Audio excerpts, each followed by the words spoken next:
Now that the weather has cooled off a little bit, this is the perfect time of year to start using your slow cooker. It's the perfect time of year to start roasting vegetables in the oven.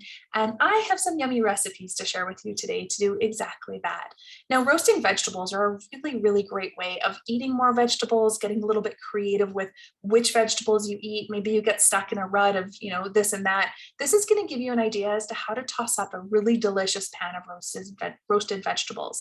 And it's actually one of my favorite ways to eat veggies. Just the other day, I did a great big pan of sweet potato and butternut squash and onion and pepper. And I can't even remember what else was all in there. But the key point of what I did with it was I tossed in some balsamic vinegar, and I added in some rosemary, fresh off my rosemary plant, and it was delicious.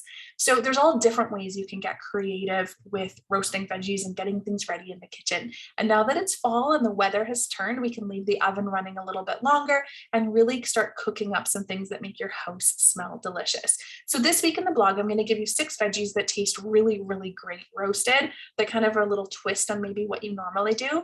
And I have a recipe that you can toss a roast in your slow cooker as well and have a really delicious hearty warm meal at the end of the day. So head on into the blog. While you're there, leave a comment on there and let me know your favorite vegetables to roast. There's so many different things you can put in. So this one is just 6 of kind of my favorite, but dig in, let me know what you think. I'll give you the specifics on how long each one cooks and some recipes as to what to do with them. At the bottom, you can actually sign up to get even more healthy, yummy recipes from me as well, if that's what you're looking for. So head on in, and I cannot wait to hear what you think. Enjoy this week's blog.